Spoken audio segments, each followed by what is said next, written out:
Hello, it's me again, and today is World Book Day. So I wanted to briefly come on, do like a vlog type video, and just share my recommendation for people that suffer with anxiety, panic attacks, agoraphobia, I suppose, many different types of mental health condition, depression even. The books that I would recommend, there's only two, and they're both by the same author. Let's roll.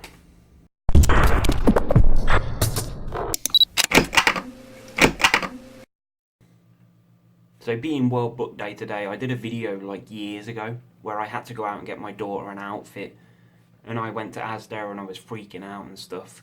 And that was for World Book Day. That was like 2 or 3 years ago, I think. There's a video on YouTube where I had a panic attack in a supermarket. So this year, she went as Zoella. Has she even written a book? I assume she has written a book. But that was cool. It was easy. All she did was got up, got dressed, and went to school. So that was useful. Zoella, cool, thank you.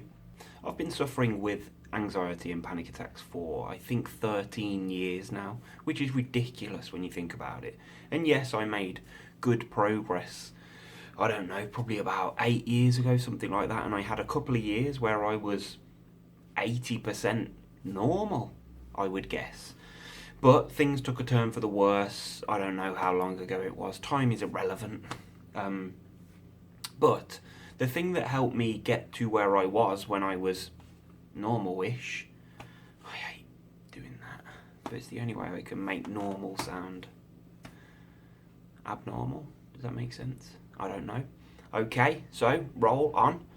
So many years ago I read these books. I don't know if they were recommended to me or if I just came across them or what, but there's also audio files that back up these books. There's several recordings by this author, and I'm now going to reveal the first of those books, and it is, you may be surprised, you may not, but it's Claire Weekes' Self-Help for Your Nerves. Now I've got two. I've also got Essential Help for Your Nerves, but I think there's one called Hope and Help for Your Nerves. I'm not entirely sure what the books of the series are, or whether these cover this, or what. But these two books are essential reading for people that suffer with anxiety, panic attacks, agoraphobia, stuff like that. So not to offend anybody religious out there, but this book is often referred to as the Bible. This is the go-to book. If you're struggling, read through it. There's so much valuable information in there, and what I've found is that there's many alternative books, methods, treatments available online, and I would say that 90% of them use the model that Claire Weekes uses in her books, and these are freaking vintage.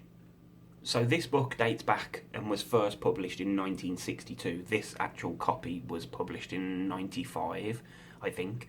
But it just goes to show that if you were to read these books, you'd see that very, very many of the other books that are out there, and the methods and the different treatments that you can buy online that usually cost a fair whack, these books I think set me back about between 5 and 10 quid, pounds, UK sterling, which is not a lot when you come to think about it. And if you read through the books and sort of follow the steps that she recommends, I can speak from experience and say that it does help, and it is ultimately the only way to get through this. So you can listen to people spouting about distracting yourself or doing this and they've got the cure.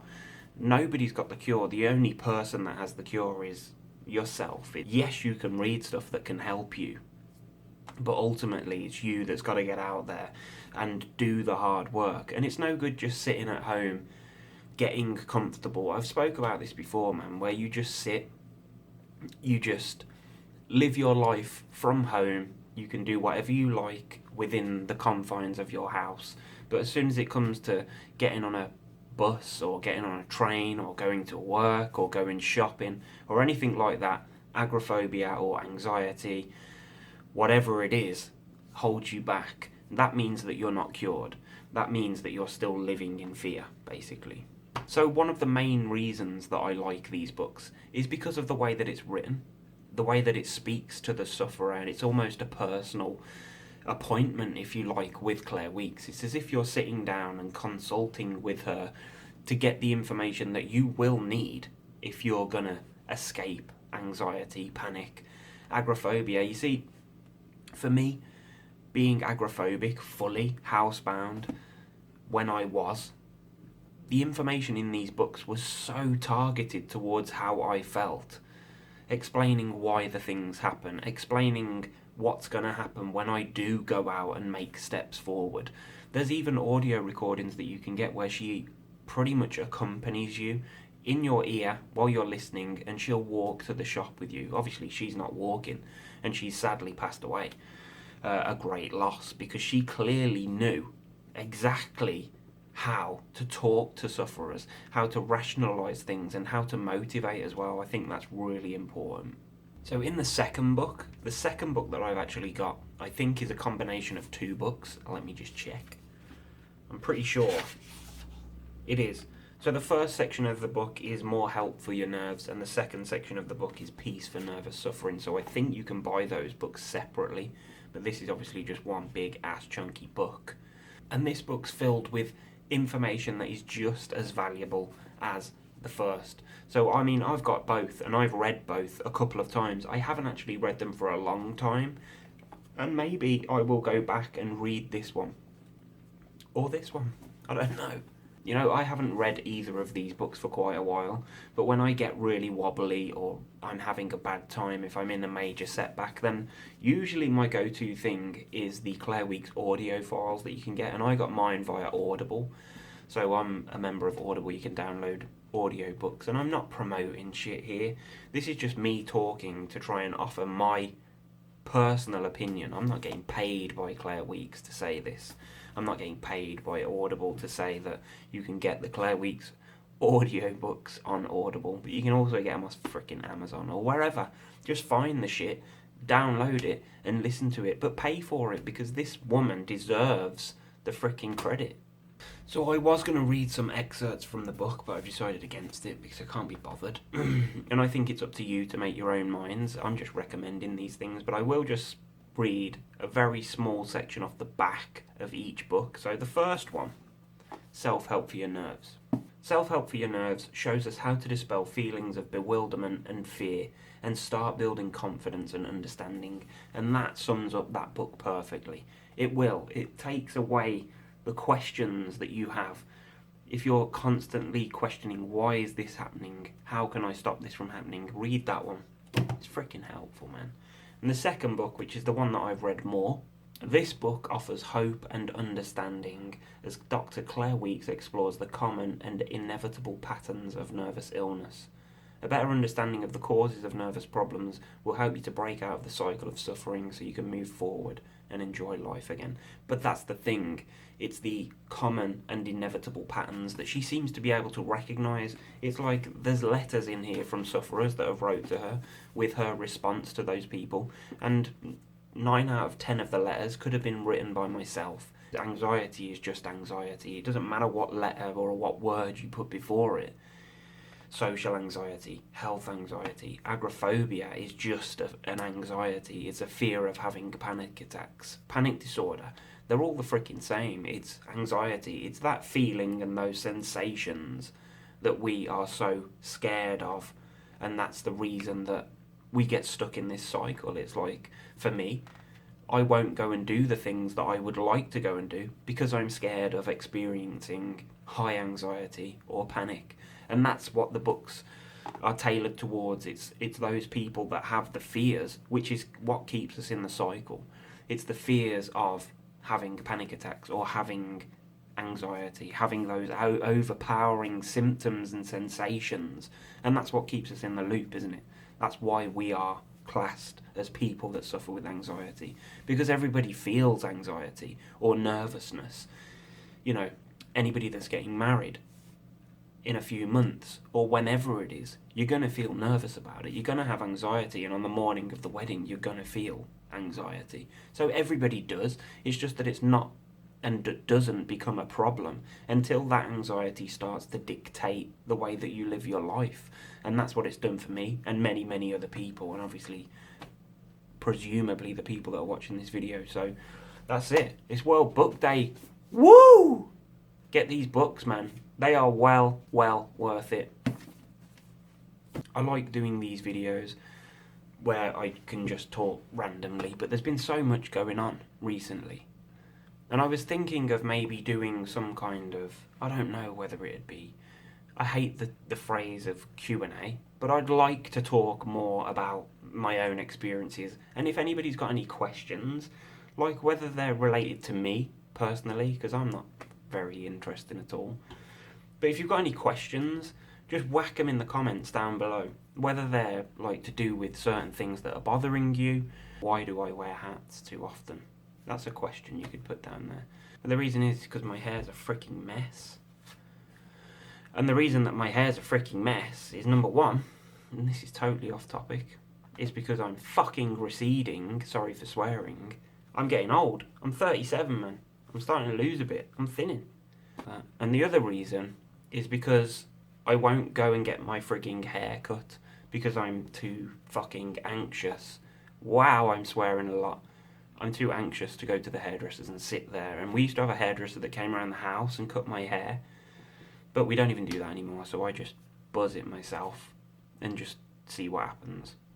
That's pretty much what happens with my hair. So I've answered that question, so don't put it in. But it'd be cool to get some questions, maybe do something with the viewers. Or maybe I'll post this on Twitter, because we've got a massive following on Twitter. And also, get on the anxietyunited.com website as well, because we're getting new members on there daily now.